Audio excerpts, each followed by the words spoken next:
Fernando Clavijo, the director of soccer for Miami FC and Traffic Sports USA, joins us. And Fernando, your impressions of your Miami FC team thus far in the USSF D2 season? Great to be with you, Kartik. Unfortunately, we're not doing as well what we planned to do. It's a lot of things that they play and are reasons why the team is not doing well. It's an unfortunate situation. We went through 17 games with lack of results. I think that sometimes you need to get results regardless of how you play, and unfortunately we were not able to. You mixed on this roster a number of young players, US U20 players, and a number of young players from Brazil with Christian Gomez, former MLS MVP, Chris Bondi, former #1 draft pick in the MLS Super Draft, and Abe Thompson also scored a lot of goals in MLS. How do you think that mixture has affected the team? I think at the beginning it was very good. There's no question about it. And I am a firm believer that the players that we have, they're good enough. Christian Gomez right now is good enough as anybody else in this country today. And I think it has demonstrated. We have players like Pio Witt also that is playing at a high level. And it has demanded great interest from teams abroad. So I think we have the quality of the players. Unfortunately, we were not able to get the points, and sometimes happens. You look at Real Madrid and a completely different level, but they put the players on the field and just didn't get the result they were looking for. And Barcelona managed to win the title again with a different style. So I think we haven't been able to identify what we want to do, but I thought that the younger players that we brought in has created a lot of attention to people around us and around the country.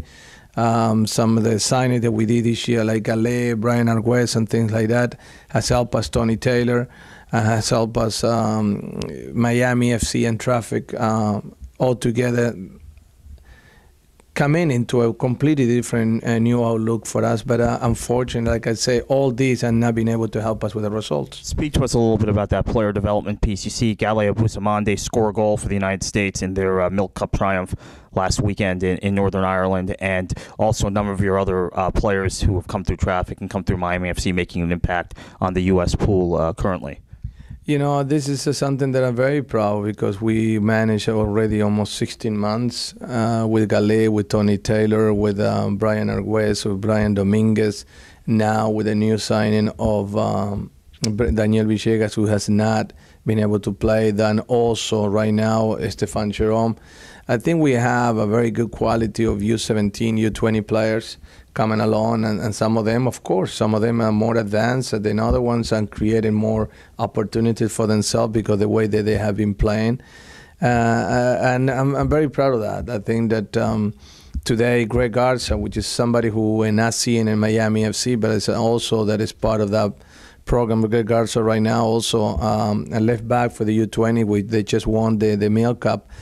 So we have a quality individual, they're young, and that is a promise and time. Last question. We know you do a lot of commentating on television, Galavision and Univision and Telefutura, among other places. Puerto Rico Islanders showed the quality of this league, the USSF Division II league last week, defeating the Galaxy at the Home Depot Center 4-1. They scored all 5 goals. The LA goal was an own goal, unfortunate own goal. Talk about the quality that you've seen throughout the league, the 12 teams this year, including obviously Puerto Rico.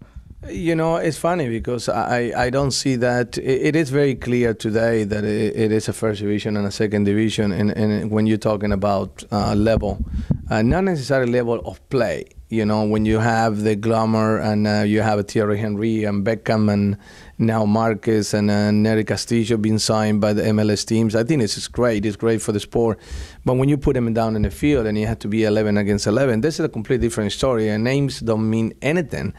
And I think Puerto Rico has shown that when they really went to LA and they beat them 4-1. And this is nothing new. Last year, they also Puerto Rico did extremely well. They losing to Cruz Azul in the semifinals. You're talking about Montreal, who also has done extremely well in CONCACAF champion.